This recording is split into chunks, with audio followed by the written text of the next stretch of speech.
Good evening. Welcome to the public scoping meeting for the Zenith Properties Building Demolition Application Environmental Impact Statement. This meeting is being recorded and will begin shortly.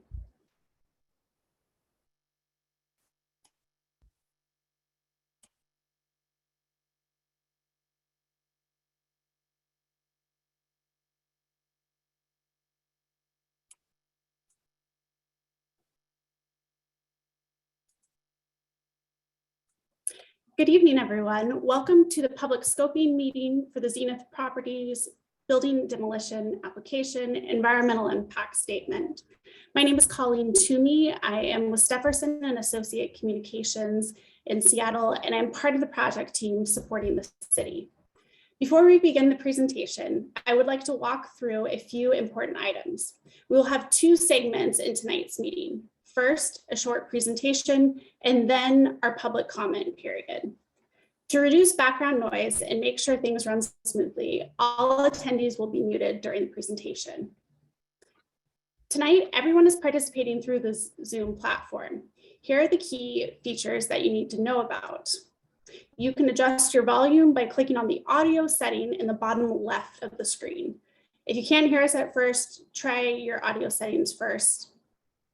If you have a clarifying question about the environmental impact statement or the comment process, you can submit that through the question and answer window here at the bottom of your screen. When you submit a question, we request that you use short, complete sentences. This helps us when reading questions out loud at the end of our presentation. If you're having technical issues with the Zoom platform, please send us a message from the chat window. This is different than the Q&A window at the bottom of your screen. We will see if we can help fix your issue. Please use this for technical issues only. Do not submit your questions or comments through the window. Otherwise, we will not be able to capture them for the public record.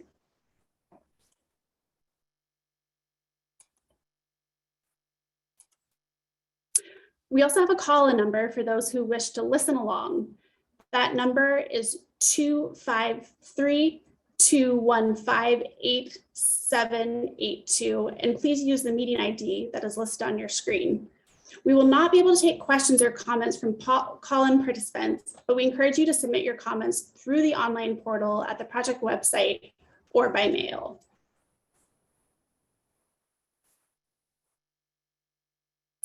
Finally, by participating in the event, you're consenting to being recorded in accordance with city law and public records practices. Comments that are made will become public information, and all disclosure rules and regulations apply. Again, we have two sections of the agenda, and we will take a short break in between the first and second part.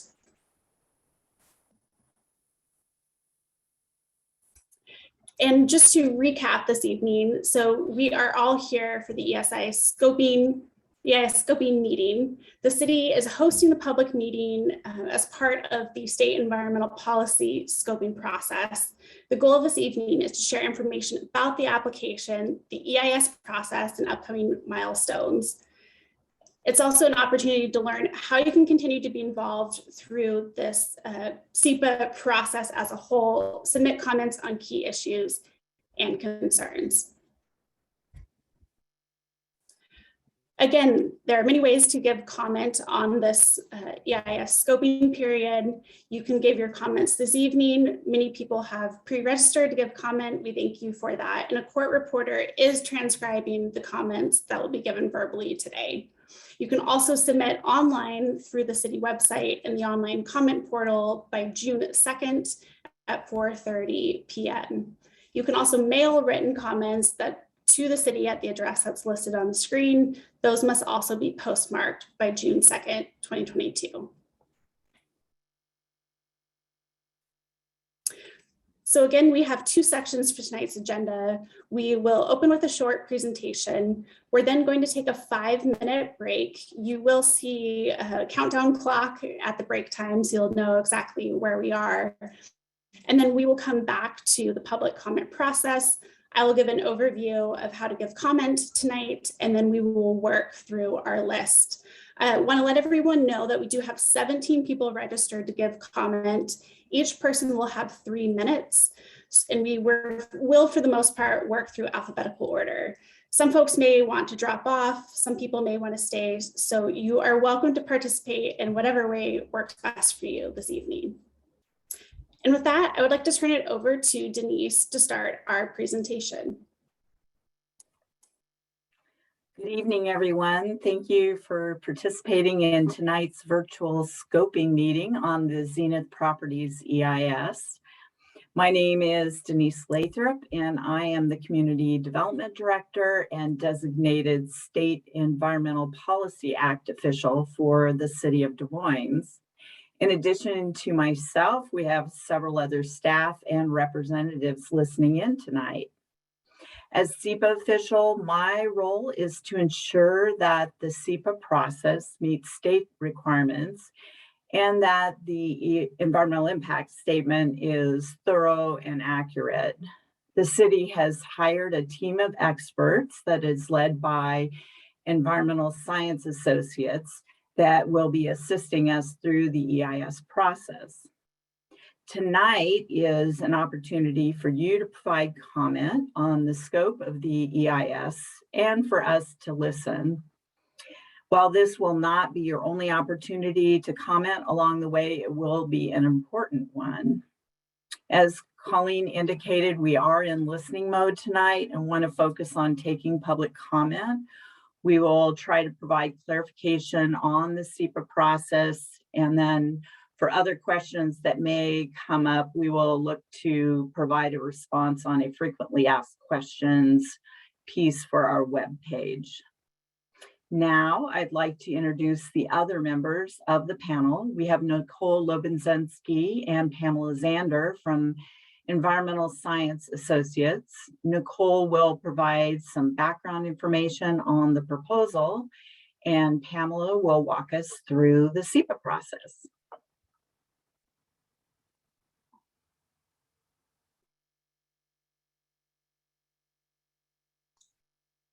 Good evening, everyone. My name is Nicole Lobenzensky, and I am with Environmental Science Associates. I wanted to start by giving an overview of the roles and responsibilities this evening. So Environmental Science Associates is the consulting firm that is writing the Environmental Impact Statement, or EIS, under the direction of the city. Zenith Properties LLC is the applicant and the property owner, and City of Des Moines is the SEPA lead agency. So a little overview of the project. Zenith Properties LLC submitted a demolition permit application in September 2020 for the approximately 27-acre former Masonic home landmark on the Sound property. The purpose of the applicant's proposal is to demolish and remove all structures on the site. The site was built in 1926 and opened in 1927, and the main building served as a retirement home for Freemasons in Washington until closure in 2006. It was used as an event center called Landmark on the Sound until 2014. Past sale and development proposals for the site did not move forward. This was purchased by Zenith Properties LLC in 2019 from the Freemasons, and the site encompasses 27 acres, including a main building, multiple outbuildings, outdoor facilities, landscaping, and green space. The Freemasons of Washington submitted a demolition permit application in 2019 as part of the sale. Zenith resubmitted the application in September 2020. In 1995, City of Des Moines designated this site as a historic or archaeological property of local significance. In 2014, the Washington State Department of Archaeology and Historic Preservation determined that the building was eligible to be added to the National Register of Historic Places.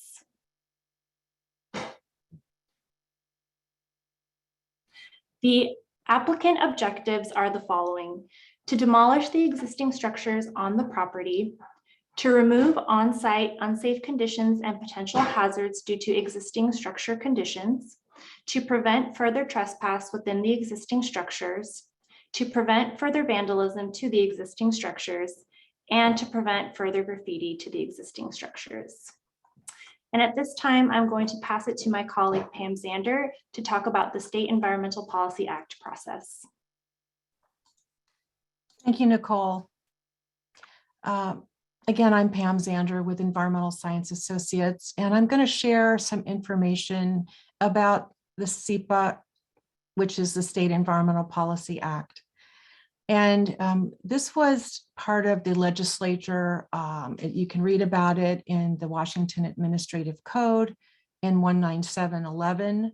If you want to get more details, we have that citation for you. But it's a process. It's not a permit. It's a process whereby people can participate and help decision makers and applicants understand how a proposal might affect the environment. And in this case, the city of Des Moines is the lead agency, and they're going to be the ones making the decision about whether to grant a demolition permit application or permit or not to the applicant. And in this case, also an environmental impact statement is required because the lead agency determined that the proposal is likely to have a significant adverse environmental impact. Next slide, please. So that means an environmental impact statement, we abbreviate by EIS.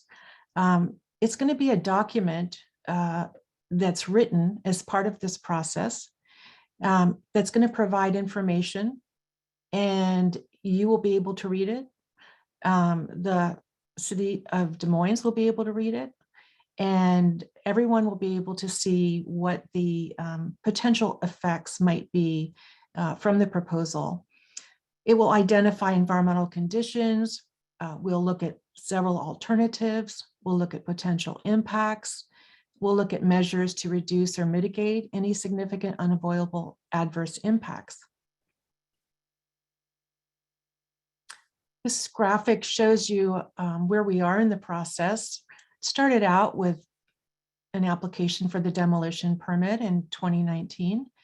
And then the city determined, they sent a determination of significance out on May 3rd. We're now here in the public comment period, which goes till June 2nd.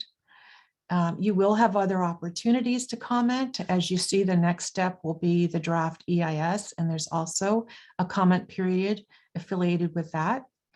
And then after we review all the comments and there are responses to those comments, the city will provide a final EIS, and then there will be a permit decision made. So we use the word scoping. We're in the scoping phase of the environmental impact statement process. It's really the first phase where we are trying to figure out, what exactly should be studied in this EIS. And we want to focus on the significant environmental issues. What is likely to be a significant adverse impact? What are some reasonable alternatives that we could analyze? Are there mitigation measures? And these are all things that you'll be able to provide input on. And it also provides notice to the public and the agencies of the comments and trying to get feedback and trying to get input during this period. Next slide.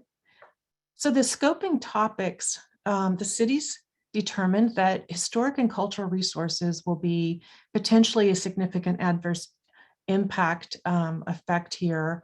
So that's the suggestion right now, that we focus on that. But there may be other issues that others want to see analyzed. And again, we're trying to look at things that would have a significant adverse impact. Here are some examples of some other types of elements of the environment: air, water quality, plants, wildlife, land use, traffic.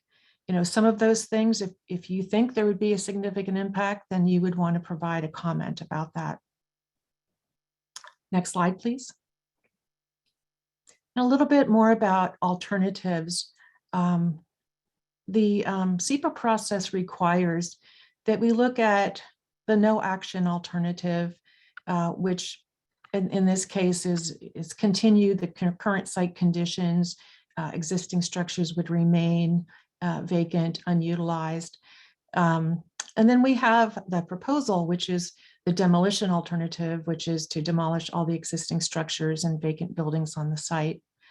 And then the city is offering another alternative to look at, which would be to preserve and structurally stabilize the existing structures on the site. And there is a lot more detail about each of these that's on the webpage. And additional information can be provided as well if you have trouble accessing that webpage. And I want you also to know that these alternatives can be refined and they might change based upon the public scoping comments that we get tonight and in writing. So thank you, and I'll pass it back to Colleen. Thanks, Pam. Okay, we are now going to take clarifying questions, and I just want to confirm an inquiry we got from someone as the meeting started. These meeting materials and recording will be available on the project website, and we will communicate any additional information and documentation that comes through this meeting.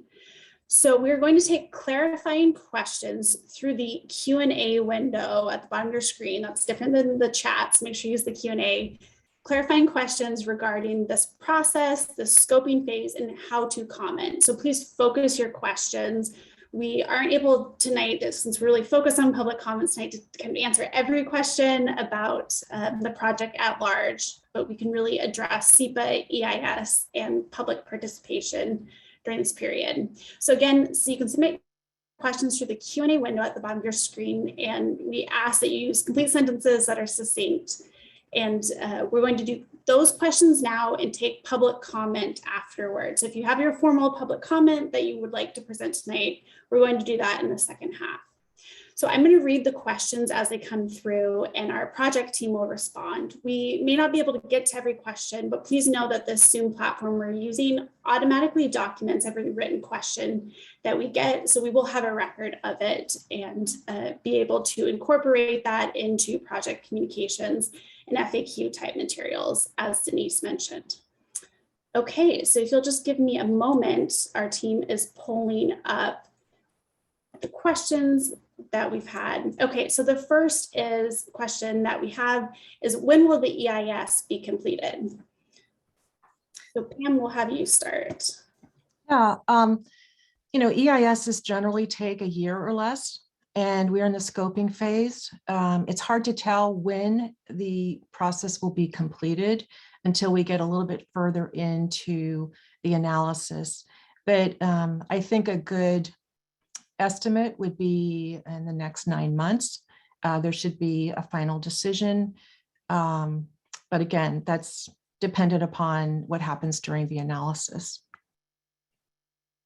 And the city will make the final determination for the final EIS. They'll come out with a threshold determination with the final EIS.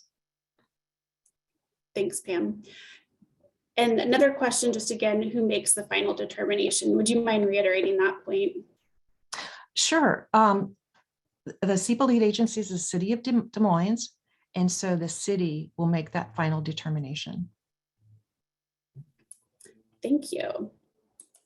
Okay, I think we've had a couple other questions come through just about materials. So we just want to reiterate, if you want to review this presentation, as well as the specific slides, the recording itself, this whole process will be available on the city website after the next couple business days. We'll be able to get that uploaded for everyone. And as a reminder, we also have a court reporter here tonight, so we have that formal documentation.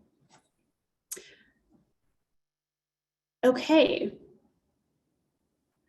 So we have a question, does the city manager make the final determination, or is that the city council or the SEPA official? Yeah, it's the SEPA responsible official. That's Denise Lathrop, who you heard earlier today. That is made. And if you're talking, there's a distinction between the SEPA determination and a decision on the permit. So those are two separate things. If the question is the final determination, the SEPA final determination is Denise Lathrop of the city of Des Moines. Thanks. Okay, some questions about the appeal process. Can the property owner appeal the city's decision?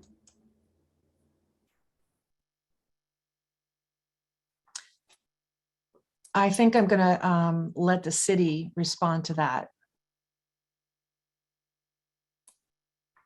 There is an appeal process for the final decision. Thank you. Got lots of great questions coming in. Someone also asked if someone objects to either the draft or final EIS, what are the options available to them? Yeah, that's an appeal question as well. And so Denise kind of answered that, but Denise, do you want to talk a little bit more about how someone responds to an appeal or appeals the process?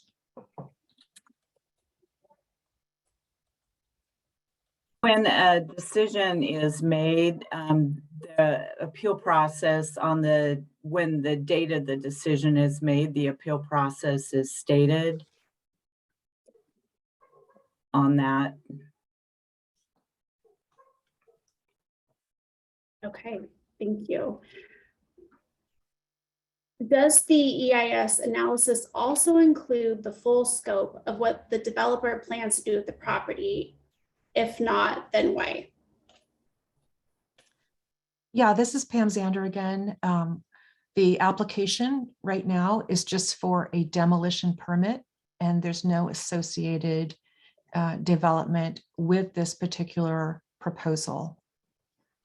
If there is a proposal in the future, that would have to undergo a SEPA review as well as appropriate.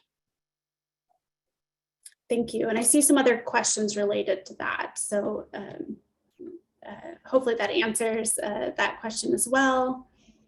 So, we do see a lot of questions asking about historical preservation. That is just a subject we're not able to address tonight, as we're speaking specifically to the demolition permit application itself and that SEPA process. But we have documented the questions that we've received from folks and appreciate your interest on that. If you have questions about the project at large, you can go to the city website and contact the team there. So we have a couple more minutes that we can take some questions about, clarifying questions about the process. If you want any additional guidance before you give comment tonight, feel free to drop that question in right now. We'll give you a couple seconds.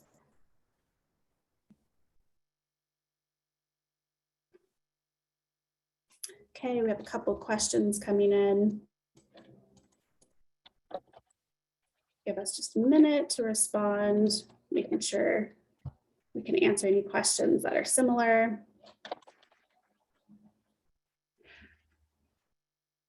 So we have a question about the demolition process itself. Is that a question that we can answer, Pam, tonight? Well, we can answer that generally. It's difficult in a scoping process when, the public hasn't received a lot of details about the project, other than, generally that it will be demolished. In the draft EIS, there's going to be an analysis, and there'll be a lot more detailed explanation about the demolition, about construction, a lot more of the details that probably people want right now. But this is, like I say, this is the time to ask questions like this. That's a great question to submit. You've submitted it tonight. But if you want to put that in as a comment, official comment, to be sure that it's answered.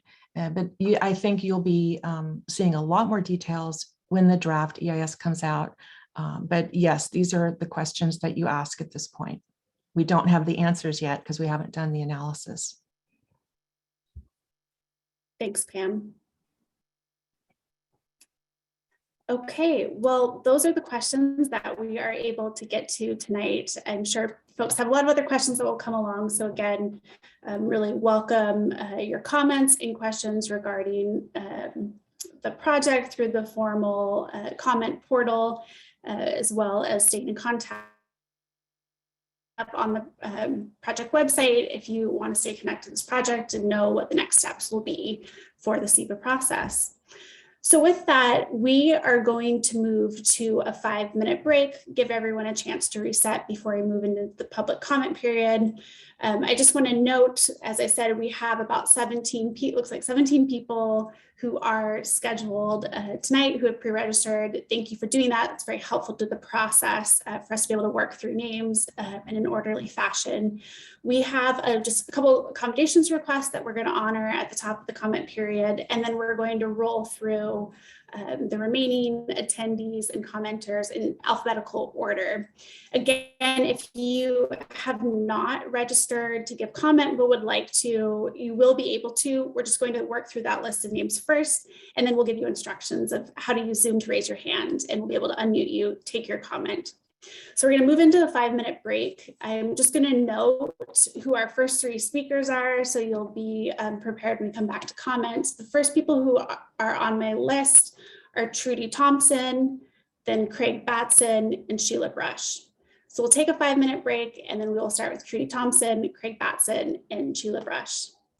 Thanks. We'll see you soon.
Hi, everyone. Welcome back. Thank you for your questions. We want to note that a couple people have submitted some questions specifically around zoning and future development.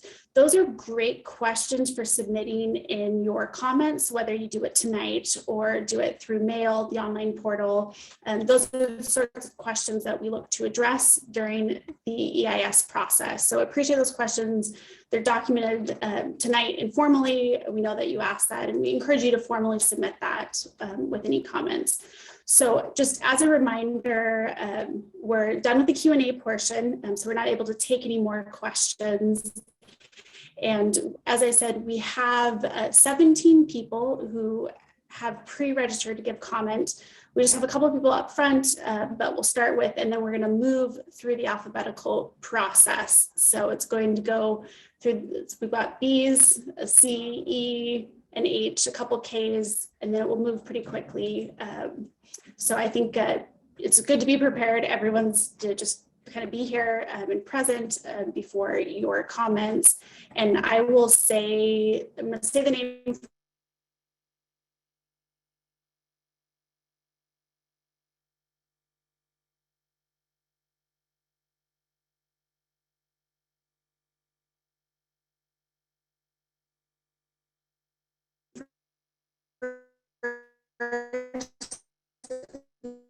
the next two people. So you're going to get about a 6-minute warning.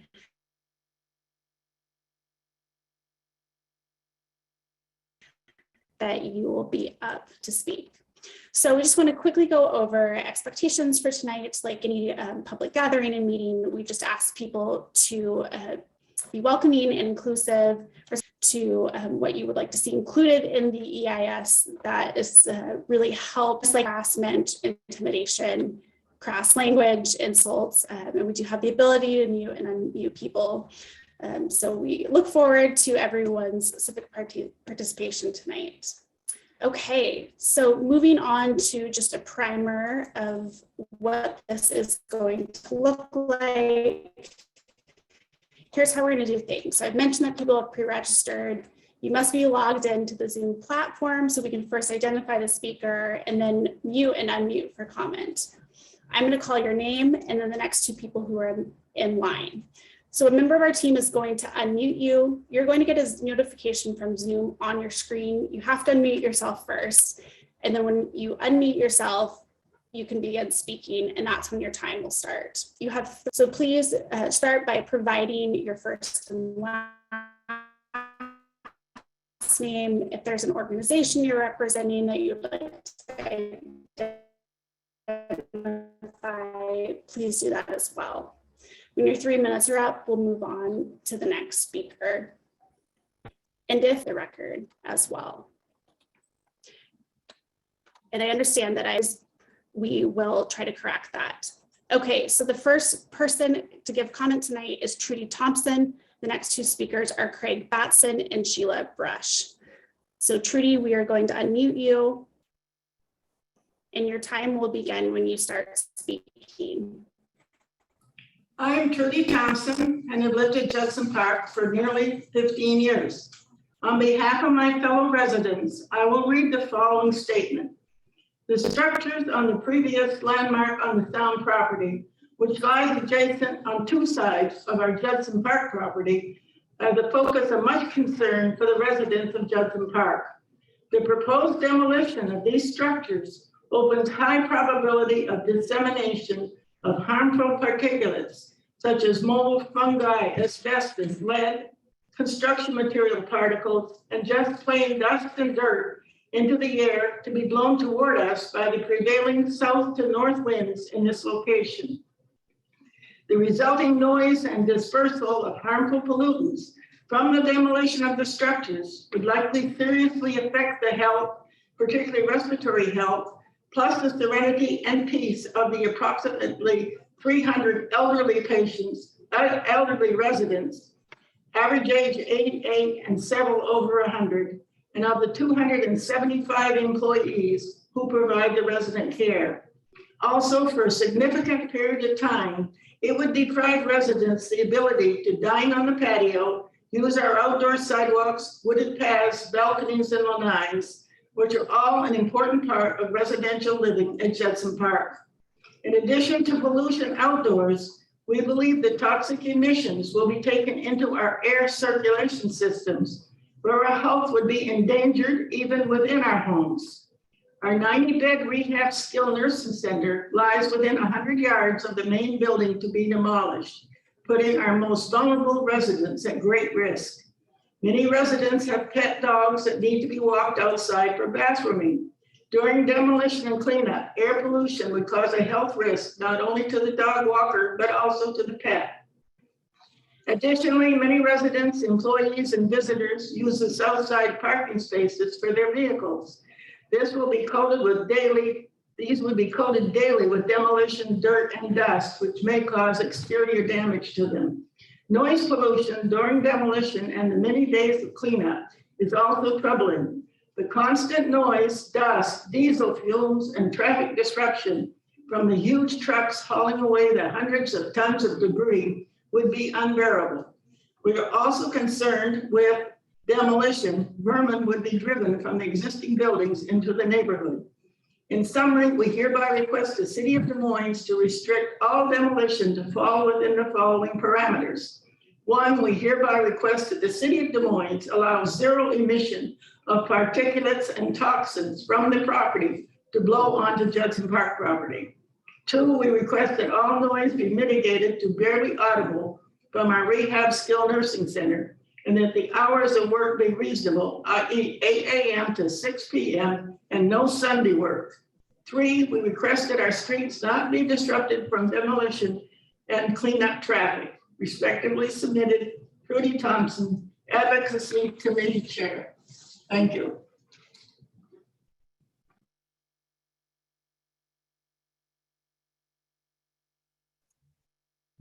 Thank you, Trudy. I hope my audio is better. Apologies to everyone. So again, we are now going to work through this list alphabetically.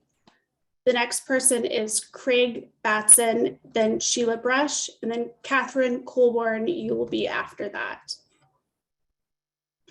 Craig, your time begins when you start speaking.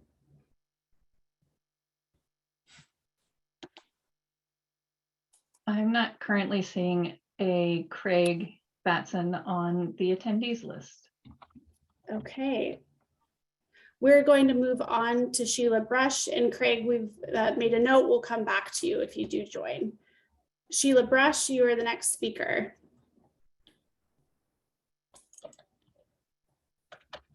Thank you.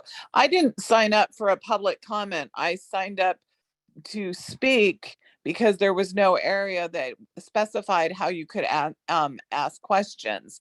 So this was so unknown what your process was going to be. The lack of transparency so far through the process, we don't know who's all in this meeting, and it's a public meeting, kind of has left me a little speechless. I thought, as in public scoping meetings, materials would be presented. If we were live and in person, we could then ask questions over the materials being presented. But right after you were done with your little round of Q&A, you shut down the possibilities of Q&A. So I don't really quite understand what we're doing here.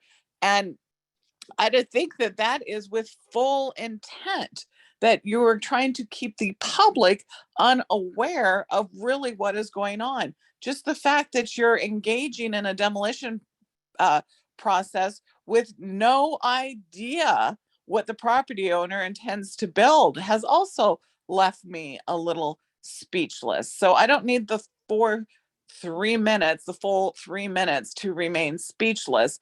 I just asked the City of Des Moines to do better. Thank you. Thank you, Sheila. Our next speaker is Catherine Colborn, and then the next two people will be Steve Edmondson and Doreen Harper. Kathleen Colborn, if you're here, we are unmuting you and your time begins when you start speaking. I'm not seeing a Catherine Colborn on the list. Okay, Catherine Colborn, we've made a note. We'll come back to you when we get to the end of the list. Okay, the next speaker is Steve Edmondson. Steve, if you are here, we are unmuting you and your time begins when you start speaking.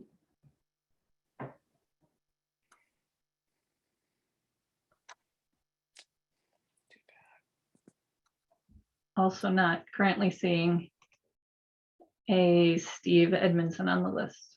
Okay, thank you. The next speaker is Doreen Harper. Then we have Karen Kaiser and Richard Kennedy. Doreen, we are unmuting you if you are here. Hi, yeah, I actually did not sign up to speak, so I'm a little surprised. But anyway, I guess I'll, can you hear me? Yes. Okay. I guess what I would like to say is I agree with Sheila. I feel like the demo of this also needs to take into consideration what the full plans are of the developer, because they should be holding hands of, you know, one is going to impact the other. I'm also concerned with the cost of the demo if it were to go forward.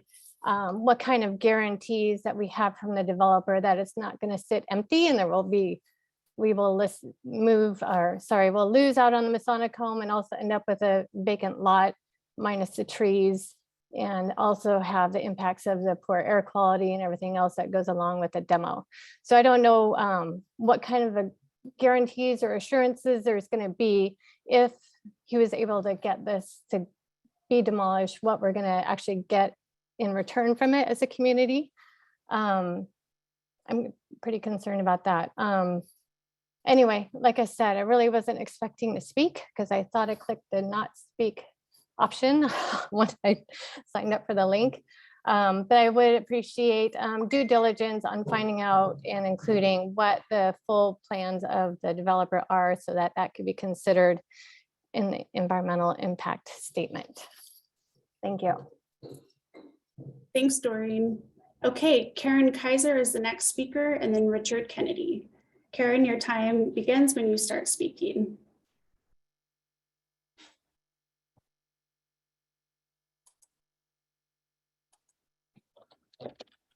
I'm unmuting myself. I hope that works. Thank you, Colleen. Thank you, everybody who's in this process. I know it's difficult, especially when we're not in person, but I appreciate your concerns about due diligence here. Everyone can submit written comments via the earlier website address that you provided. And we have until June to do that, June 2nd, I believe. I want everyone to know that as your state senator, I have been working with our state's Department of Archaeology and Historic Preservation and the Washington Trust for Historic Preservation and others to see what kind of tax incentives and other possible tax credits could be lined up for the property owner to agree to provide historic preservation of the Masonic home. Perhaps not all of the other associated buildings behind the home, but at least that incredible building that sits there on the landmark of the Sound property, which needs, I believe, to be preserved for historic purposes. It is, as the city already recognized, eligible to be on the National Register of Historic Places. So I think the historic and cultural environment of Des Moines will be seriously damaged if we allow total demolition and replacement with attractive homes, which is the likely most profitable development for the developer to put into that property, which obviously has great views and great locations. But I think we need to work with the developer to make an agreement that we can make the developer whole. They spent something like $11.5 million to acquire this property in 2019. I think we can arrange for tax incentives and credits to provide the developer with a financial future and to preserve this incredible landmark for the city of Des Moines for all of us. I will be submitting formal comments as well, but I did want the public to know that we, your state legislators, are working with state agencies to see what kinds of pieces and a package we can put together to make this come together. Thank you. Thank you, Karen. Our next speaker will be Richard Kennedy, followed by Lloyd Little Jr., and then Barbara McMichael. Richard, your time starts when you begin speaking.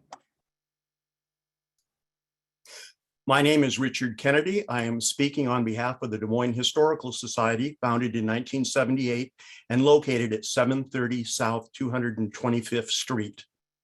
The Des Moines Historical Society strongly urges the Des Moines City Council to do everything in its power to support and facilitate the rehabilitation of the Masonic home, a resource listed on the city's local historic register and eligible for the State Heritage Registry and the National Registry of Historic Places. The Des Moines Historical Society fully supports the historic preservation and potential future adaptive reuse alternative in the city's SEPA notice. Furthermore, it believes that the following elements must be included as part of the scoping process. Number one, identification of specific uses for the historic Masonic home.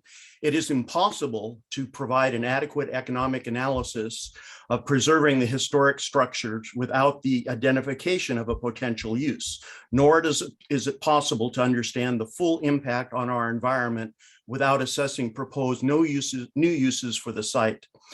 Potential uses include, without limitation, a business incubator, a workspace created to offer startups and new ventures access to the resources they need all under one roof, space for community nonprofit organizations where they could share resources, thus lowering their costs, and a conference and meeting facility, among others. Number two would be an analysis of how the project aligns with the goals of the city's comprehensive plan. And number three, analysis of the climate impact resulting from demolition and potential new construction. In what way does the proposed demolition meet or run counter to sustainability goals for the state and the region? The Masonic home, aptly known as the landmark on the Sound, is not only a cultural and historic treasure that visually connects Washingtonians and visitors alike to the legacies of our past, but is also an undeniable opportunity to actualize the goals set forth by the city of Des Moines and its local and regional stakeholders and community members.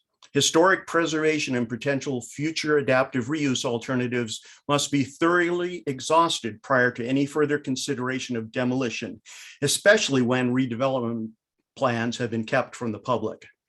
The Des Moines Historical Society also supports the EIS scoping comments made by the Washington Historic Preservation Trust. We have an opportunity to revitalize one of Washington's great historic landmarks, make the Masonic home a vital part of Des Moines. Let's not squander this chance. Thank you for your support. Thank you, Richard. Our next speaker will be Lloyd Little Jr., followed by Barbara McMichael and then Chris Moore. And just to confirm, we will unmute you first. You'll get a notification and then you can unmute yourself. Then you begin speaking. So you can't unmute yourself until you receive permission from the host. Just want to confirm that.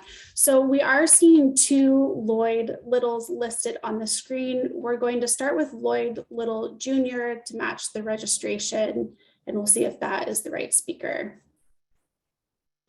Hello. Hi. Lloyd. Great, thank you. Great, thanks for having me. Yeah, the other person is my dad, and he's just listening. He's not going to speak. Okay, thanks.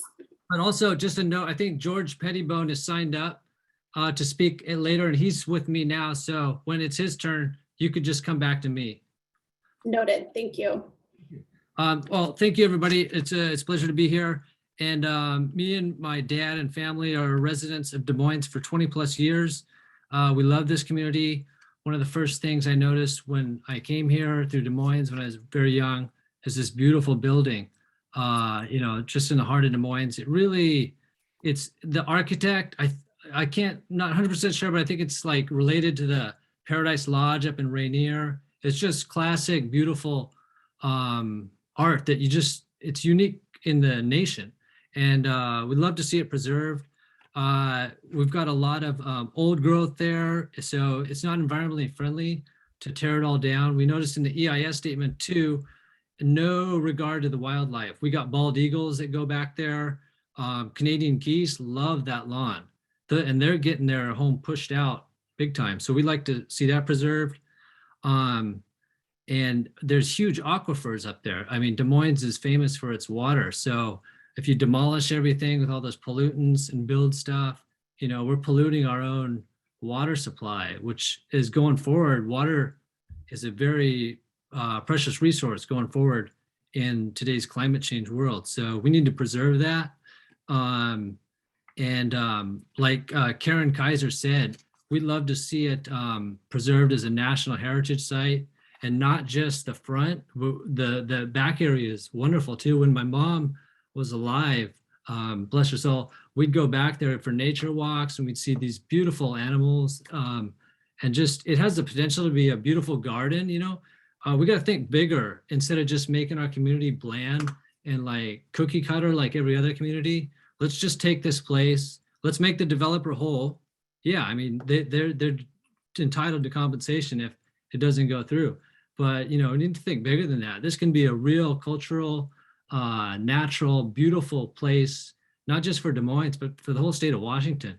And I'd like to continue with the people here, work with the city of Des Moines, and also Senator Karen Kaiser. I know Tina Orwell, Congresswoman, lives right across the street. Also, Mia Gregerson just down the street. So bring them in. But yeah, thanks for having me. And yeah, thank you. Thank you, Lloyd. A reminder, everyone, just to state your full name before you give your comment for the record. Our next speaker is Barbara McMichael, followed by Chris Moore and Dan Peters. And Barbara, we're seeing two Barbara McMichael listed, so we're going to allow the first one to talk, see if we can get the right person. We're seeing a hand raised. Just give us a moment.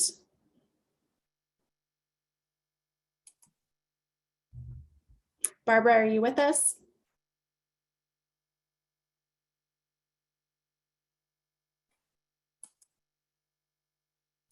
Barbara, we're not hearing you, but we've noted that you're here. We're going to try. Found it. Okay, Barbara, please remember to state your full name, your time again when you start speaking. Thank you. I'm Barbara McMichael, Des Moines resident and also representing Silco Culture. The state legislature identified 4 primary purposes when it adopted SEPA. I'm addressing 3 of those today with respect to the Des Moines Masonic Home. Purpose 1, to encourage productive and enjoyable harmony between people and their environment. As Silco Culture's representative tonight, I can assert that there is no other building in South King County that comes close to representing the Masonic Home's combination of history, elegance, and legacy of service. The home not only provided a sanctuary for people in their retirement, it's also been a location for student recitals, civic meetings, weddings, and jazz festivals. And for anyone approaching our city from the water, it is the splendid landmark on the Sound. The home has always been a harmonious and identifying feature in the city's landscape. Frankly, it would be an ideal civic hub for Des Moines. SEPA purpose number 2, promote efforts to prevent or eliminate damage to the environment. Just this March, the UN Intergovernmental Panel on Climate Change issued a code red call to reduce carbon emissions. Here in Des Moines, if we're thinking globally and acting locally, that means we must fight to preserve the Masonic Home. The National Trust for Historic Preservation calls this the reuse imperative. New building construction accounts for 40% of human-produced carbon emissions worldwide. Building reuse avoids the upfront carbon emissions that occur with new construction. There's research showing that it takes up to 80 years to pay back the carbon debt incurred when an existing building is replaced with a new structure, even if the new building's energy efficient. SEPA purpose number 3, to stimulate public health and welfare. As a longtime resident in this airport community, I'm here to say that the rampant development I've witnessed has been unsettling. Just the last few years, the city's allowed acres of tree canopy to be replaced with warehouses. There's been the demolition of the Van Gaskin House, replacement of Wesley Garden, work on the marina, extension of both light rail and 509 freeway. All of these have brought disruption, air pollution, noise pollution, and more light pollution at night. These cumulative efforts place stress on our community and result in measurable negative health impacts. The demolition of the Masonic home, Des Moines' prime and fondly regarded landmark, would have a profoundly demoralizing impact. That is the public health effect. Now, here's the stimulating welfare part. Repurposing of historic buildings creates jobs. A study by Preservation Green Lab shows that residential rehabilitation creates 50% more jobs than new construction. There's a major housing crisis in our region and right here in town. We don't need a bunch of shiny new McMansions or condos, but we have a dire need for affordable and possibly transitional housing. It isn't that far from what the Masonic home was built for in the first place. With thoughtful rehabilitation and a public-private partnership, the home could serve a similar purpose today. And I hope Des Moines will demonstrate leadership in that direction. Thank you. Thank you, Barbara. Okay, our next speaker is Chris Moore, who is then followed by Dan Peters and then George Pettibone. Chris, please state your name for the record when you begin speaking, and your time starts when you start speaking. Hello, my name is Chris Moore. I'm the Executive Director with the Washington Trust for Historic Preservation. Can you hear me? Yes. Great, thank you. Appreciate the opportunity to comment this evening. We will be submitting written comments as well, so I'm not reading a prepared statement. I simply want to outline some of our concerns and pieces that we will be including as part of our written scoping comments. The Washington Trust is a nonprofit advocacy organization. We work across the state to help preserve historic structures. In 2015, we actually received a nomination to include the Masonic home, the landmark on the Sound, in our Most Endangered Places program. It's a program that we use. Chris, can you turn your volume up? Sure, let's see. Thanks. Is that helping? Is that better now? That is better. Okay, sorry about that. I will try and speak more clearly into my microphone here. So as I was saying, we did receive a nomination to include the landmark on the Sound in this program because of the challenge it was facing with it being vacant and not being able to be economically viable as an event venue and an event center. We've been following this ever since, and the few comments I want to make related to the scoping is it's been noted that the building's eligible for listing in the National Register of Historic Places, which is true. That eligibility is not really hierarchical in nature, but I'm here to state that there is really not another building like this in the entire state of Washington. So it's important to Des Moines, it's important to the region, it's important to the state. I agree with other speakers who have said it is impossible to divorce the future use, the planned use of the site from the demolition. There is a but for phrase or clause that we use. Demolition would not be happening but for a new development that will come on the site. You cannot assess this site. You cannot look at economic alternatives for the site for preservation of it without knowing what the use is, without having a proposed development in mind. You simply cannot divorce those two things. So the scoping should include, by right, what the proposed new development will include. A few other measures that we will be writing to, and that is the archaeological component. I did not see any mention around archaeology. I think the Department of Archaeology and Historic Preservation has included comments that suggest there's a high probability of archaeological resources to be found on site, nor is there any discussion so far of a sustainability assessment of this. What is the climate change impact to the site? The rest of our comments I will leave for our written comments. I wanted to get those into the record this evening. Thank you. Thank you, Chris. Our next speaker is Dan Peters. We are not seeing a Dan Peters on the list. Dan, if you can use the raise hand function as a participant, that'd be great so we can identify you.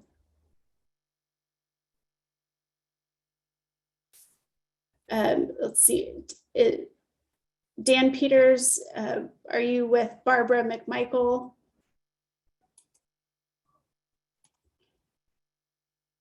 Could we unmute Barbara and let's see if speaker may be with her. Hi, do we have Dan Peters? Okay, we'll come back. Oh, are you with?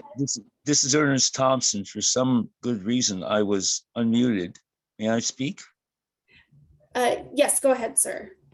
My name is Ernest Thompson. I'm a council member in Normandy Park.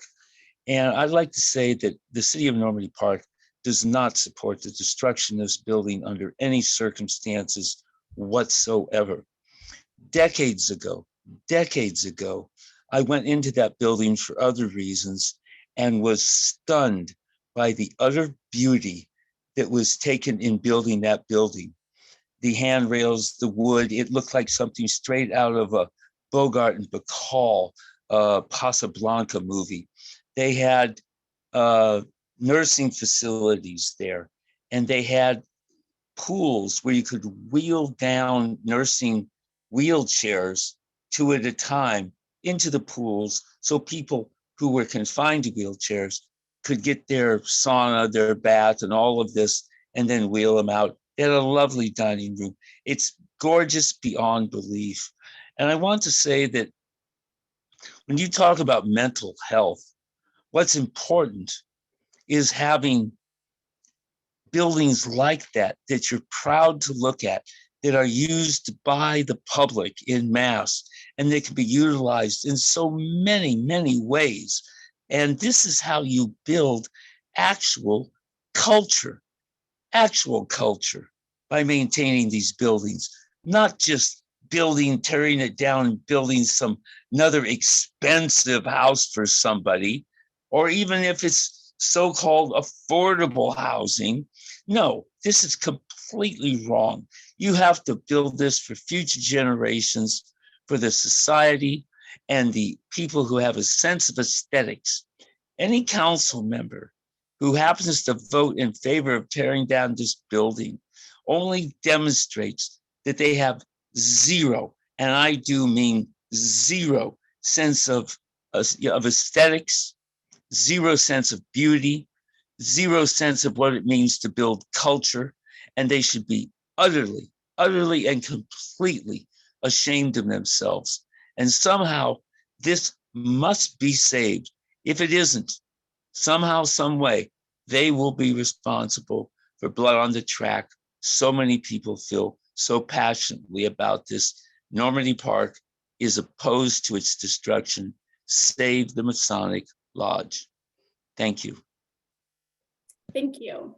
Okay, well, we'll come back and look for Dan Peters later. Our next speaker is George Pettibone, who I understand is with Lloyd Little Jr., so we will unmute Lloyd again. And George, are you with us with Lloyd? Can you hear me okay? Yes, we can. Your time begins when you start talking. Okay. I live across the street from the Masonic home. I bought my home 30 years ago. I have been amazed and delighted to look out the window and see this magnificent, iconic building.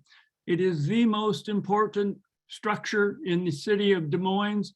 It is the most iconic building in the city of Des Moines, perhaps the whole south end of Seattle. There is nothing like this in Renton. There's nothing like this in Bellevue. There's nothing anywhere overlooking Puget Sound with a 5-story building built out of solid concrete by the Masons. There is nothing wrong with the structure of the building. I can almost guarantee you, without even knowing for positive, that the Masons built the heck out of this building. It has so much structural integrity that is their entire life. Masons do not build sloppy little buildings that fall down in 80 years. There is nothing about it that's bad. I know the contractor who replaced the windows 30 years ago. The windows are built for the Alaska and Canadian market. There's nothing wrong with the windows. The building is very, very solid, and any destruction of this building would be a travesty. Any political people who vote to tear it down will be out of a job pretty soon, because this is the most magnificent, gorgeous, architecturally pleasing building in this neighborhood, from here to I don't know where, maybe somewhere up by the Canadian border. There is a very, very few things that are this big and this important. And everybody that goes by it in a boat looks up at it and says, whoa, look at that beautiful building. And it's 27 acres. There's plenty of room to add other buildings out behind it. You could build all kinds of things in there. But if you really had a brain, you'd sit down and say, I think the city of Des Moines could take it over, become the new city hall, could become the new courthouse, could become the new place where the police meet up with. It could be the building department, and you could have lots of outbuildings, and you could have structures that are taking care of a lot of stuff. But with all that acreage, you got no problem turning it into the new city hall complex. And everything about it should not be torn down. It is a gorgeous, iconic building. I look out my window every day for 30 years and I love it. And you'd be ashamed of yourself if you tore it down. Somebody come in here from Sumner and try to tear my house down, I'd be putting on a battle. You people need to all be ashamed of the amount of lack of installed people in the neighborhood know nothing about this. Nobody got notified, nobody. You need to be embarrassed by the fact you haven't followed SEPA law. None of the neighbors got a notice, which is required by law. And all of the 4x8 signs belong on the outside of the fence, not the inside. Okay, thank you, Lloyd, or thank you, George, so much. We have to move on, but appreciate that you've given comment and encourage you to submit additional comments through the online portal or through mail.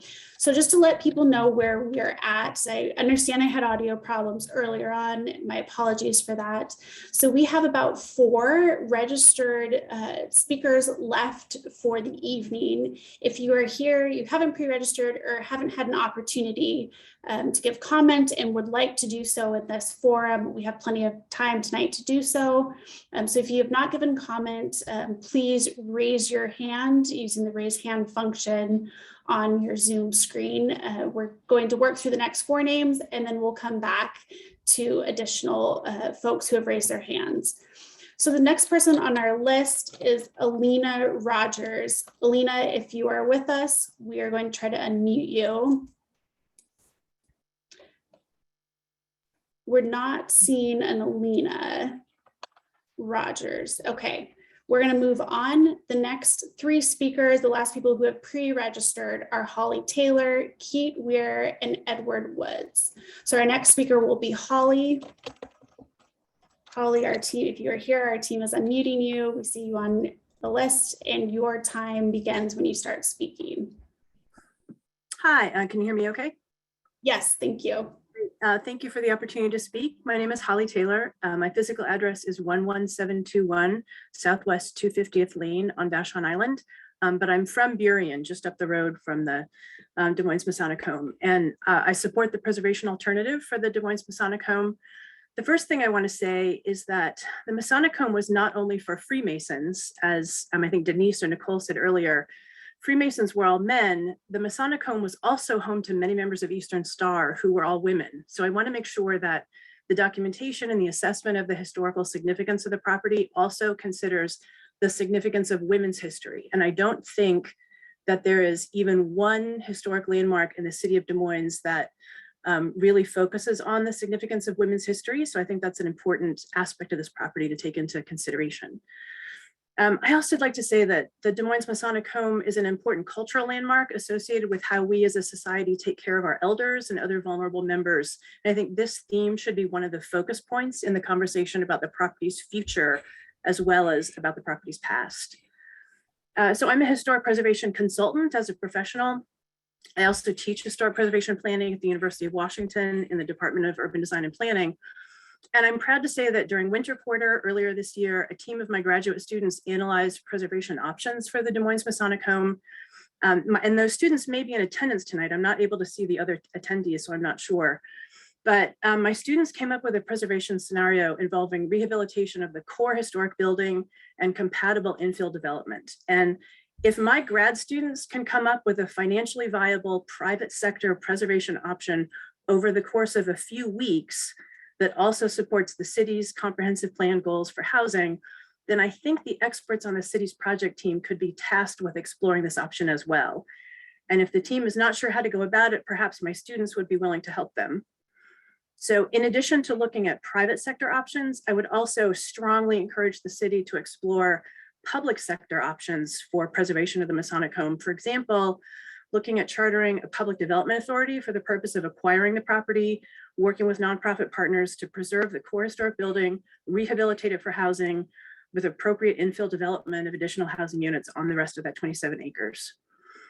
So in closing, I just would like to note that, and other speakers have said this as well, the Des Moines Masonic Home is one of the most interesting buildings in South King County.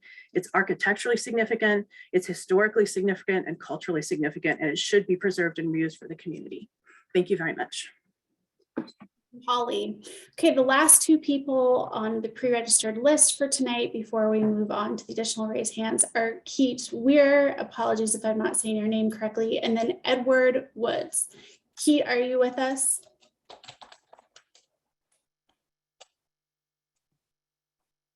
We are not seeing Keith on our list. So we are going to move on to Edward Woods, and then anyone else, again, who hasn't had the opportunity, just raise your hand. We're to come back through the list of folks and call on you.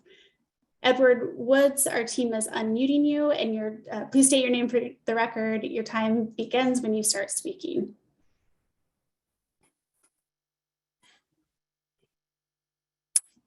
Edward, if you're speaking, your audio is not on. I'm not hearing. Apologize. Good afternoon. My name is Edward Woods. I'm the Deputy Grand Master for the Grand Lodge of Free and Accepted Masons of Washington. My physical address is 4970 Bridgeport Way, West, University Place, 98467. I'm here tonight to speak on behalf of the Grand Lodge of Free and Accepted Masons of Washington to clarify the official position of support for Zenith proposal. This letter is provided to document the Most Worshipful Grand Lodge of Free and Accepted Masons of Washington reasoning for and support for the proposed demolition of all existing structures located at 23660 Marine View Drive South. In the early 100 years since the construction of the former Masonic Retirement Center, the Masons have owned, operated, and maintained the center. In the early 2000s, the Masons began investigating potential redevelopment of the property. Following those investigations, the Masons determined the organization's interests were best served by offering the property for sale with the condition that any redevelopment activities would need to rehabilitate and preserve the center. Following 15 years of studies, investigations, mothballed proposals, and the Masons' own intimate knowledge of the condition of the center, it became clear that what many may see as an asset on the outside is in fact a substantial liability once the actual interior and structural conditions of the building were investigated and the costs were obtained. The condition of the center proved to be an insurmountable barrier to repurposing of the property. Every potential buyer determined that the significant costs to bring the center up to code and then convert it to another use were not economically feasible. As a result of the significant deterioration of the buildings and a clear indication that there was no market for this kind of property, the Masons relisted the property for sale without conditions, which attracted many interested parties. In that process, the Masons wanted to identify an investor that would work with the community and demonstrate they have the background, abilities, and vision to shepherd the property for the next 100 years or more. In that regard, the Masons are very confident in the abilities of Zenith Properties LLC team to be a good partner for Des Moines community. Masons feel the transfer of the property to Zenith Properties LLC and the proposed demolition of the existing buildings represent the greatest potential for a positive, successful future for the property and the community. On July 9, 2019, the Masons applied for demolition of all existing structures on the property, which was assigned the permit number LU 2019-0032, and has since been transferred to the current property owner, Zenith Properties LLC. While the Masons hold no title, deed, or other interest in the property, the Masons want to do what is best for the community and therefore support the proposed action under LUA 2019-0032 and support the demolition of the existing structure. Sincerely, Cameron M. Bailey, Grand Master, Most Worshipful Grand Lodge of Free and Accepted Masons of Washington. I would like to thank you for the opportunity to speak on this matter and note that we have no further comment on the matter. Thank you, Edward. Okay, we have reached the end of the list of pre-registered speakers. Again, if you are just joining us and would like to give comment, please use the raised hand function on your Zoom screen. I am going to call on people as they appear on my participant list here. It's not necessarily in alphabetical order. I'll call on people as they see them. Do my best to give people a heads up as we work through names. So the first hand that I'm seeing raised is Eugenia Wu. Eugenia, our team is unmuting you. Please state your name for the record and your time will begin when you start speaking. Okay. Hi, thank you. Can you hear me? Yes. Great, thank you. My name is Eugenia Wu, and I'm the Director of Preservation Services at Historic Seattle. Our main program areas are education, advocacy, and real estate development. We've saved over 40 historic properties since 1973. We currently own 10 historic properties. So we, more than anyone else, understand the challenge of rehabilitating historic buildings, particularly ones that have seen better days. They're challenging, but they're not impossible, and we could speak to that directly. Previous speakers have talked about how significant the Masonic home is, and we definitely agree. This is not important just to the Des Moines community or the South King County, but it's important to the entire state. It's such a unique property that losing this would be really devastating to devastating, and the impact would just be really immense. And once you demolish something, you're never going to get it back. And the property has 27 acres, and which means there's a lot of room for infill development to make a project viable. We're glad to see a preservation alternative and adaptive reuse in the draft EI under the scoping, but we really need to look at use. I know you state that you're not going to look at use, but how do you look at a cost benefit analysis or to see if the project is even viable without looking at what proposed uses there are? When Historic Seattle looks at projects, we have to look at who the potential uses are and what the potential uses are. Because only when you combine the two together can you really look at the real picture. And so that's really important. And also, let's be creative. I mean, there's a lot of passion and creativity out there, and a lot of skills and experience with various potential team members. We think there's a solution to this, and we know it's been years since this has been going on, but we really fully support preservation, and we'll do what we can. But we'll be submitting written comments in more details before the June 2nd deadline. But I just want to thank you all for the opportunity to comment, and we hope to see this property preserved and to be reused in the future for many decades to come. Thank you. Thank you. Okay, the next three hands that I'm seeing raised on my list are Tina Orwell, Susan White, and Suzanne Vargo. We're going to start with Tina. Tina, our team is unmuting you, and your time will begin when you start speaking. Thank you. Again, Tina Orwell. I'm a state representative in the area. I live a block away from the landmark on the Sound, and obviously spend a lot of time driving by it. Our prior Rotary meeting in Des Moines met there, and so I'm pretty familiar with inside the building. And if you've ever been in it, we used to do a Halloween house event there, and one of the floors has this incredible organ that's just extraordinary. So it's a very special place. And, I've been working with Senator Kaiser and our state agencies, just trying to understand, have we looked at every option, looking at the federal and state tax credits. We know just Key Arena had all these resources put into it that included tax credits. So we just want to make sure we're exploring every option. I do not know what all has been explored before that. But the other thing I really wanted to note is we're an airport community, and we are impacted by so many things in our community that it's just very challenging to see something so special be removed from our community. And so, again, we'll continue to explore what options those are and work with our state agencies, and appreciate the ability to comment tonight. Thank you. Thank you, Tina. Okay, the next person is Susan White and then Suzanne Vargo.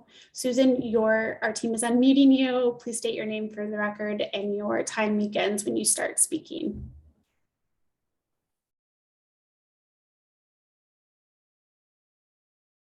Sorry.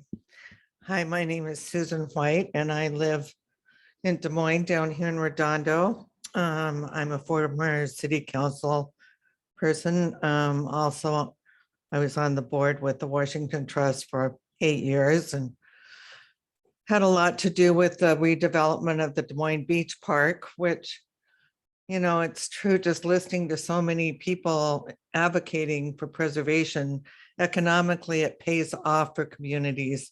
And the beach park is a good example of that. Those buildings were all slated to be torn down kind of at one time, and now it's a thriving center for the community. And I think just all the agencies that have been here, the Washington Trust, Holly Chamberlain, Historic Seattle, Department of Archaeology and Historic Preservation, there's so many resources. And I think, you know, that's in the city's best interest to utilize those resources. And I honestly think there's a good way that we can preserve this. Also, really good news is the Weyerhaeuser headquarters is going to be repurposed and you know, part of preserve. So, you know, they managed to do that. IRG company owns it. They'll still have other things on there, but that main headquarter building, which is absolutely a treasure, is going to be repurposed. So, you know, that happened. So I have hope that we can find a way to preserve that beautiful landmark Masonic home. And I'm going to keep that faith. So thank you all, our representatives, especially everyone that has come tonight to speak on behalf of preserving that beautiful building. Thank you. Thank you, Susan. Okay, the next person is Suzanne Vargo. Suzanne, our team is unmuting you, and your time, say your name for record, and your time will begin when you start speaking. Hi, thank you. My name is Suzanne Vargo. Hi, Suzanne, we can't hear you. Let's give you a second. We'll restart the clock, but if you could turn your volume up, we're not hearing you. Suzanne, are you with us now? I am. Can you hear me now? Not well. Okay, so Suzanne, we'll come back to you in just a minute. We'll give you a chance to adjust. So it looks like we have worked through our list of pre-registered participants as well as people who have raised their hand. We're still going to give Suzanne an opportunity to speak. We are here as a project team until 8:30 to take comments. So we will check with Suzanne in another minute, but just want to let you know from here on out, our project team is going to stay. We'll be here until 8:30. If people want to drop in and give comment, our court reporter will be here to give comment. But for the most part, that does conclude our presentation for the evening. We know 3 minutes is not a lot of time to speak, so do encourage you to go to the project website, continue to visit and give formal comment through that portal.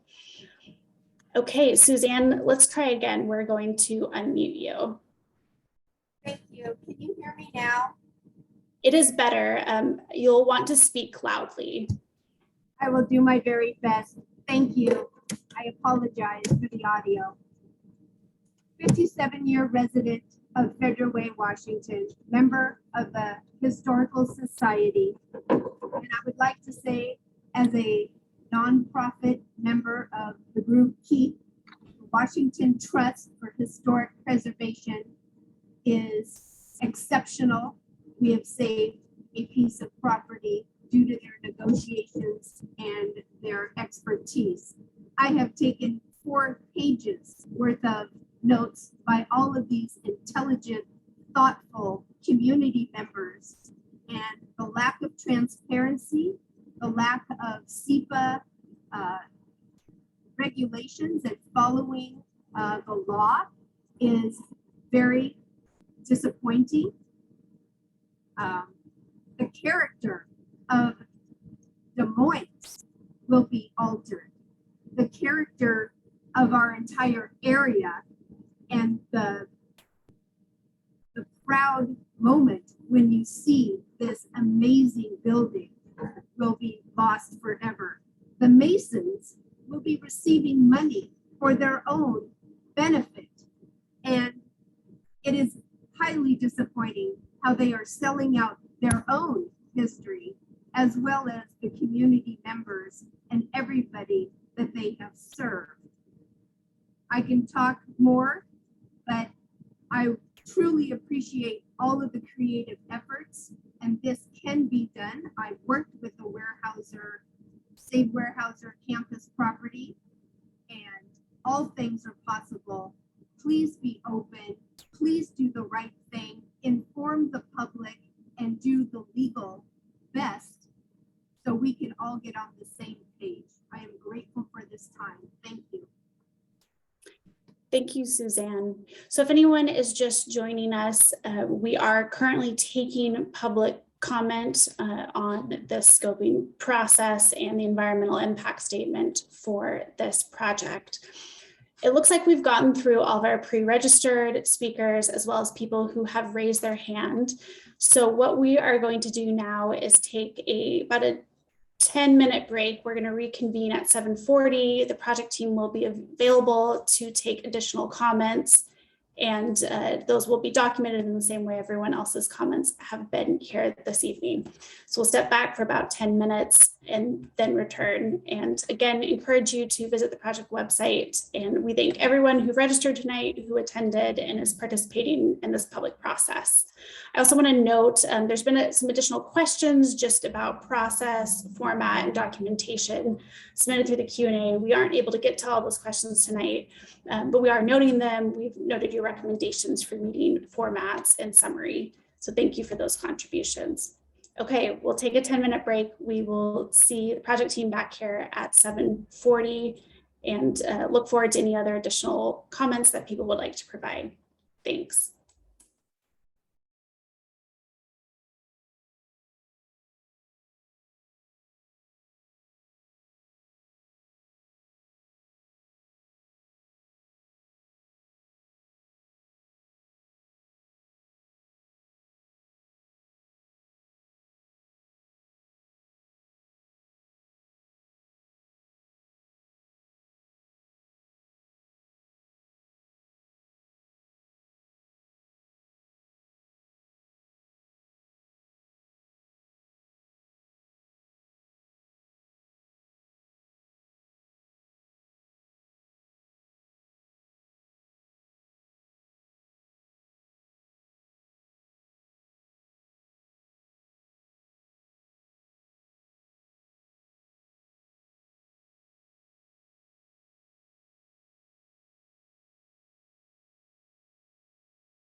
Hi, everyone. Welcome back. We have just taken a 10-minute break from public comments. If you are just joining us, we are taking public comments on the scoping process and the environmental impact statement until 8:30 p.m. If you would like to give a formal comment tonight, you can do so by using the raise hand function on your Zoom screen. We will call on speakers as they appear on the list. Our team will unmute you, and then your time will begin when you start speaking. So again, if you have not provided formal comment tonight, would like to do so in this Zoom platform, you can do so by using the raise hand function, and then our team will call on you. We currently don't have any hands raised, but we are going to stay here until 8:30. And again, a recording and the slides of this meeting will be available through the project website and the city. There's also a formal transcript being produced for this meeting. So all project materials and meeting materials will be available through the city at a later date. Okay, well, thank you, everyone. We will just be here as a team. And again, we're not taking any additional questions and answers, but you're welcome to submit those to the city as well. If you are having any technical issues, we ask that you use the chat, but we're not taking formal comment through the chat window. Okay, I do see a hand raised. It looks like Ernest Thompson has a hand raised. Ernest, our team is going to unmute you. Please state your name for the record, and your time will begin when you start speaking. Hi, my name is Ernest Thompson, and I'm from Normandy Park City Council member. I spoke before. I just wanted to add a couple of short comments. The gentleman who spoke from the Masonic organization was referring to some studies done 15, 20 years ago, apparently, on the financial cost it would take to restore everything up to code and make it financially viable. No matter what the deficit was, that was a long time ago. And it doesn't take into account that this is a building that is about history now. It's not just about simple dollars and cents, money in, money out. It's about real history. And it's the only building in Washington state that has this history.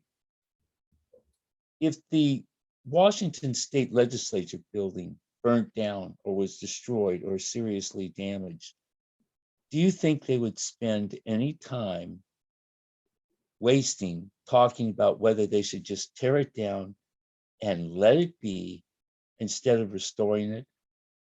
Of course not. They would rebuild it. And the same thing goes for the Notre Dame in Paris, which burnt down a couple of years ago. Money was no issue.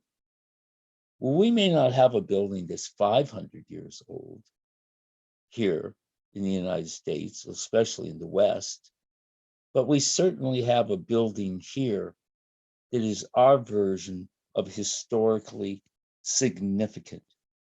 It's all we've got.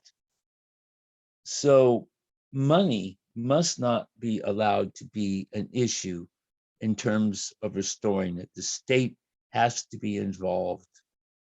And it's just obvious once you've walked in this building, when you see how amazing it is and the opportunities, that with just an ounce of creative thinking, you can turn it into a vibrant, active, not just community center, but really a regional center. And you can actually, when they talk about, making Des Moines or some of these other cities destination points, this is a perfect example of how you do it. Frankly, half the people that come to Seattle these days, they don't want to go downtown Seattle. It's such a disaster in so many ways that we are all well aware. But they might be and would be very interested in coming to a fascinating place like the Masonic Lodge that might have the right restaurants, coffee shops, the boutiques, whatever combination.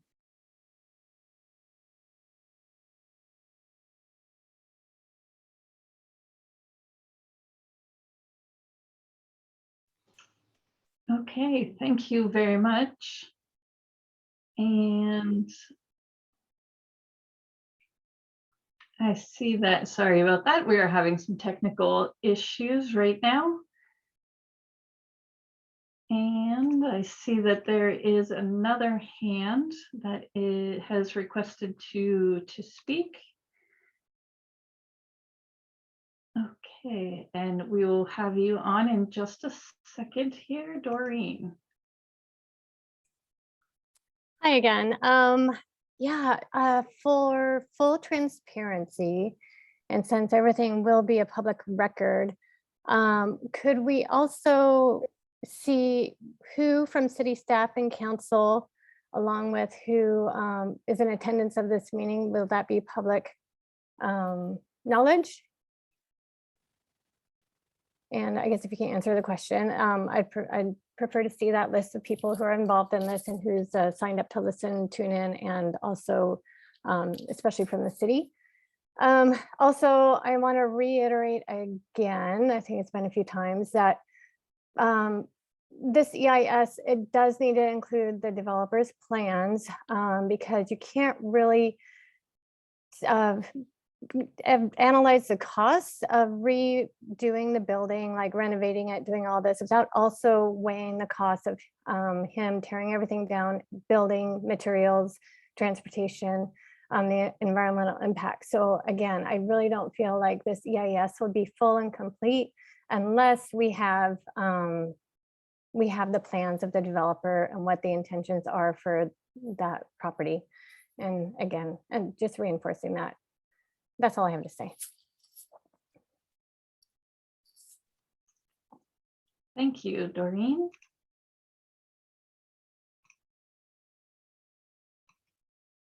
Okay.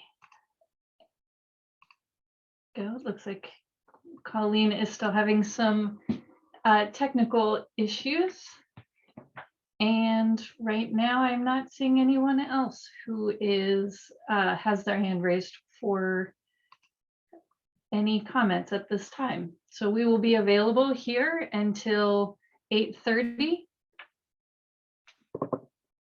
If anyone else would be interested in submitting your comments.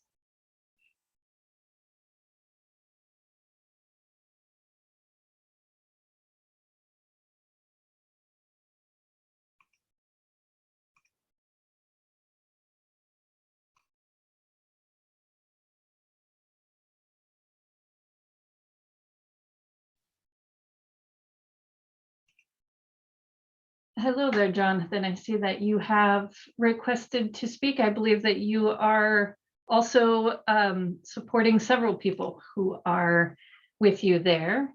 So please state your name for the person who is going to submit their comments. Well, my name is Heinz Gilhart. It says Jonathan Boyar, who's our manager of the facility of Judson Park. And for some reason, we got his code to log in. I would just like to say thank you for all the guys that are saying we ought to keep the thing around here and save the building. It's just great. I think the history is there. I think we've heard from many people that yes, it's going to cost a little bit of money to keep it up, but I would just like to say, keep the building up and keep the history in this state. Thank you very much. Thank you for your comments.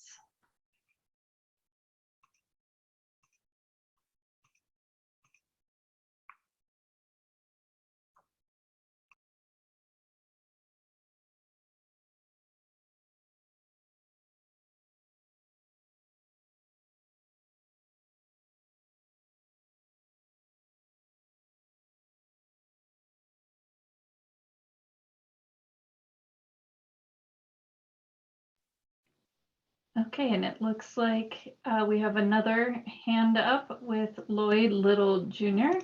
I'm unmuting you now. Oh, thank you. Just wanted to add a quick extra side note here. Echoing what the Ernest Thompson was saying about the it's just a super classical historical site that can really be leveraged nationwide. It should be in one of those travel books, like Lonely Planet or something. When you're in Washington, go see this place. It just has that kind of feel to it that I know other states do that. So why not Washington? And also, Highline College is right up the street. When you're looking at funding, they've got tons of money coming in. Their student population is growing. I think they went from community college to state college to they're in collaboration with Central Washington University. I'm sure they need more space. They don't have much for student housing. They got a little tiny building up there on Pack Highway. You go to the UW, you see these classic buildings over there with all the cherry blossoms, and that's what makes you want to go, to the UW. And it just feels like that old Oxford, Cambridge style university, kind of deep center of learning. I mean, you got that right here. So I don't know if, people want to reach out to Highline College and see if is there any room for collaboration there? Something. You could do projects in the back. You got a lot of stuff for, botanical projects. You could study biology stuff. You can set up stuff for professors there. It's just it could be real, and like a community hub too. So that's just an idea. I just thought I'd throw it out there since people are looking at other possible funding routes. So just wanted to share that, and thank you once again.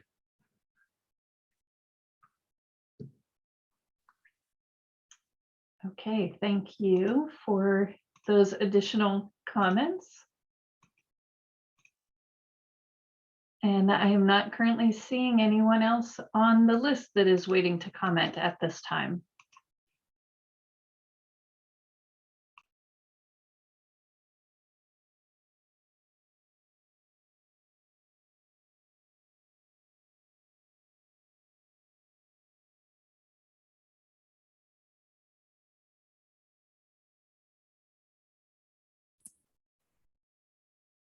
And again, we just want to reiterate that everything from tonight, from this presentation, the PowerPoint slides, will be posted on the project website.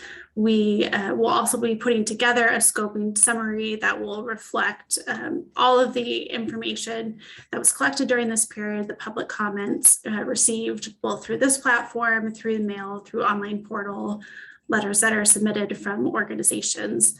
So thank you all for your questions. Again, we really appreciate it. And even for questions we weren't able to get into during the Q&A portion, we have noted all those questions that were submitted. And again, we'll try to address where we can questions related to the scoping period and additional project communications and materials. And again, if you're just joining us, we are providing public comment opportunity until 8:30 p.m. If you'd like to give comment, please raise your hand using the raise hand function on Zoom, and our project team will call on you.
If you're just joining us, we are taking public comment until 8:30 p.m. To provide comment, please use the raise hand function on the Zoom screen and our team will unmute you and you will have 3 minutes to provide comment. We will have a clock on the screen. Thank you.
Hi again, just for anyone who is joining, we have heard most of the public comments we expect to hear tonight, but we are taking comments until 8:30. If you would like to provide comment, please raise your hand using the raise function on your Zoom screen and our project team will call on you and you will have 3 minutes to speak. Thank you.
We are getting some comments through the Q&A portal, and just want to remind folks that if you would like to give a formal comment on the project, to please do so either by raising your hand, giving it verbally tonight for our record, or submitting online through the URL that's currently listed on the screen, or you can also mail your comments to the city. Comments must be received by June 2nd, 2022.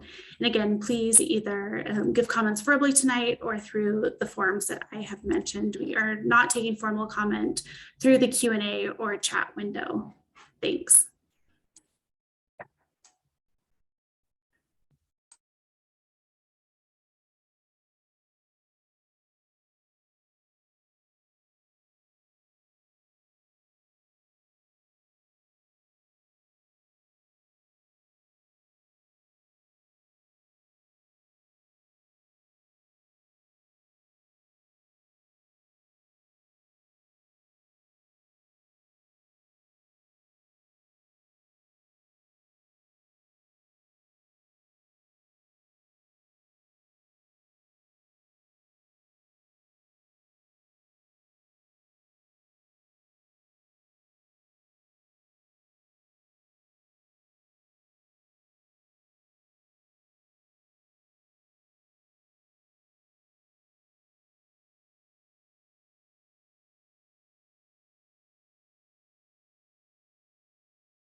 Hi again. If you are just joining us, we actually have some people who have joined in the last couple of minutes. We are taking public comment until 8:30.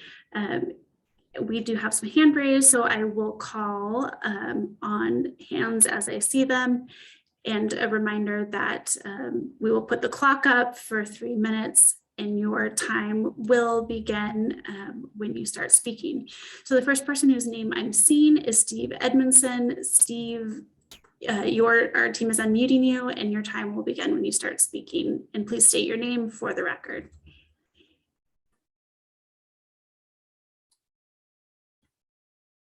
Steve, if you're speaking, we're not hearing you. We're going to restart the clock and see if we can. How about now? Okay, great. We'll restart the clock for you. I appreciate that. My name is Steve Edmondson. I am a resident of Des Moines. I live at 27043 7th Place South. Lived here for most of my 60 years. I think for the public record, what I want to share at this point is that I've read in great detail the comments that have been submitted by the Washington Trust for Historic Preservation.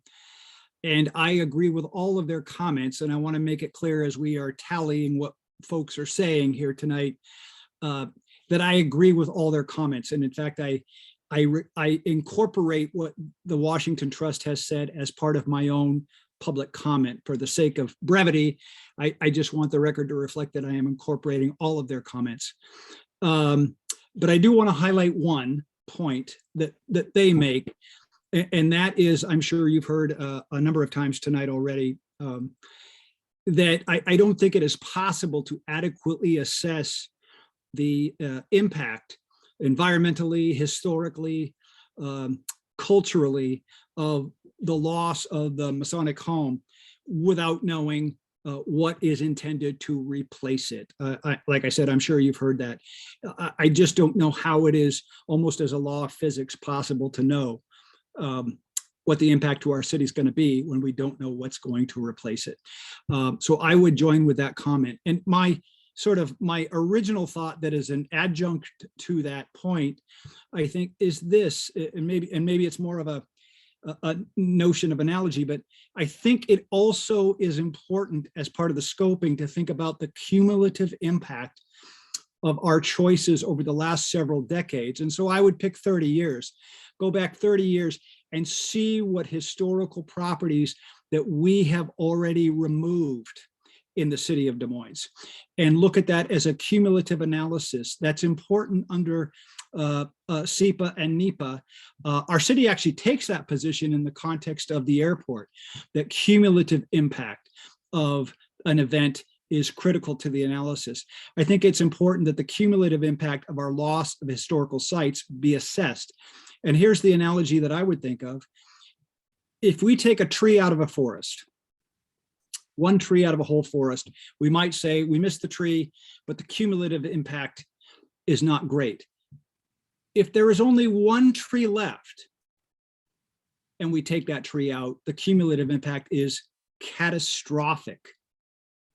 If the landmark is our last tree for historical and cultural preservation, its removal on a cumulative basis is catastrophic to the community and to the region.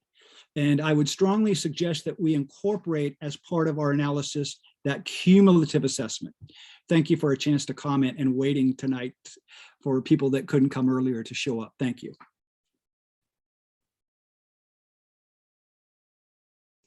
Excuse me. Thank you, Steve.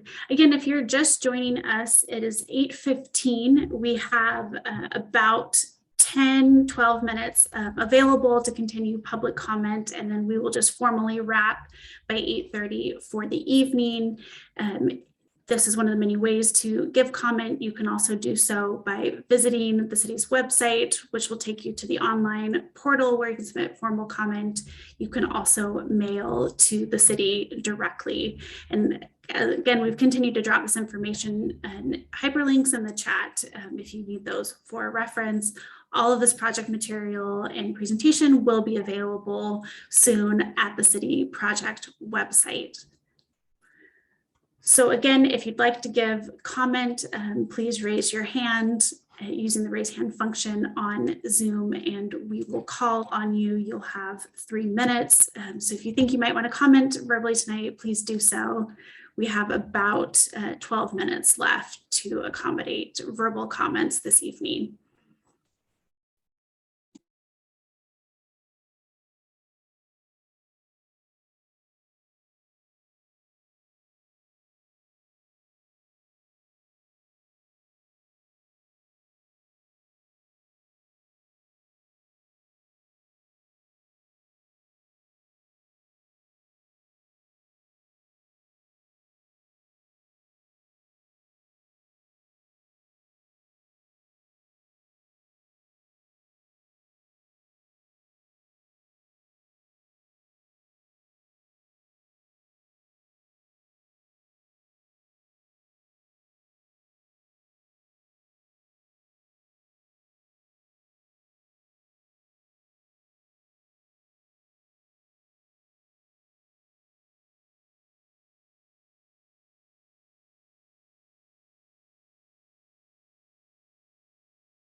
It's now 8:20 p.m. So we are going to give a last call for verbal comments tonight.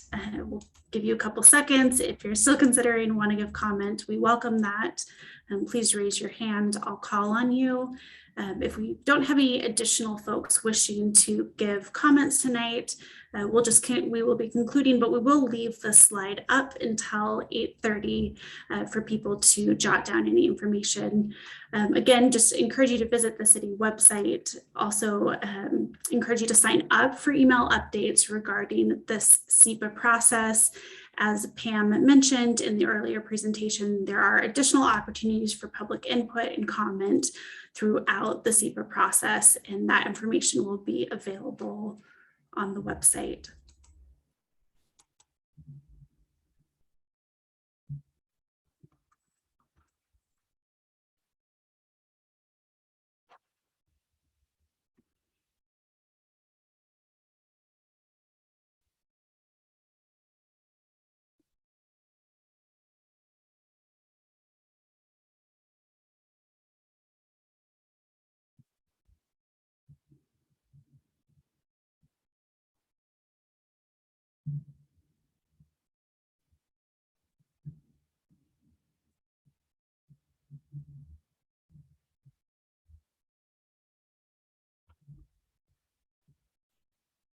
Okay, well, we are not seeing any additional hands raised for comment, so we are going to move to conclude the evening.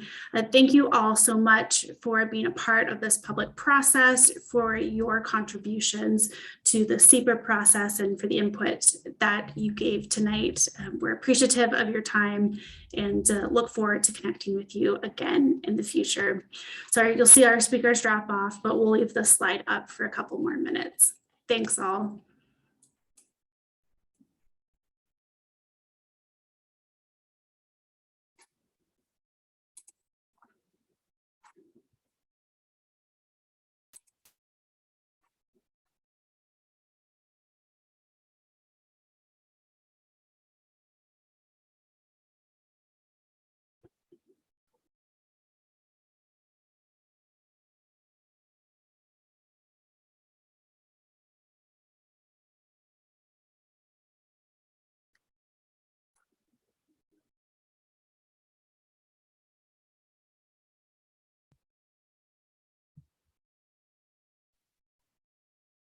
So Candace, we see that you have your hand up, and I will unmute you.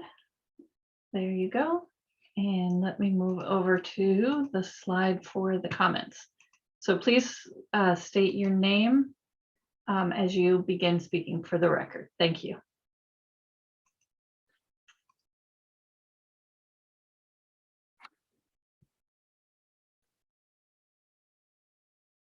And Candace, if you're speaking, we cannot hear you.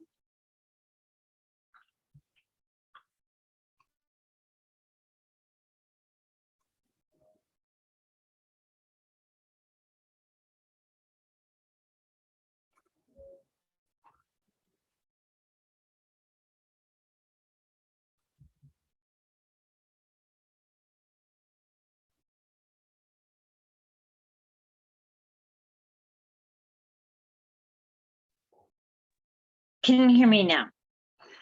Yes, now we can hear you. I apologize. So basically, I was wondering if you've appointed someone to assess outside opportunities to save the property.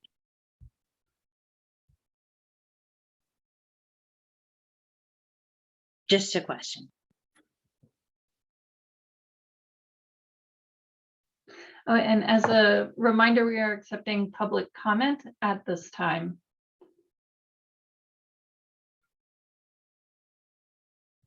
Okay, great. Thank you.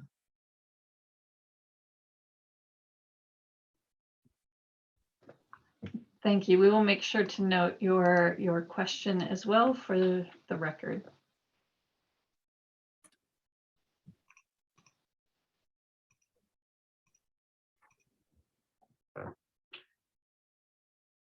And it looks like seeing no further hands up at this moment, we are going to wrap things up. So once again, you can submit your comments online by June 2nd at 4:30 p.m.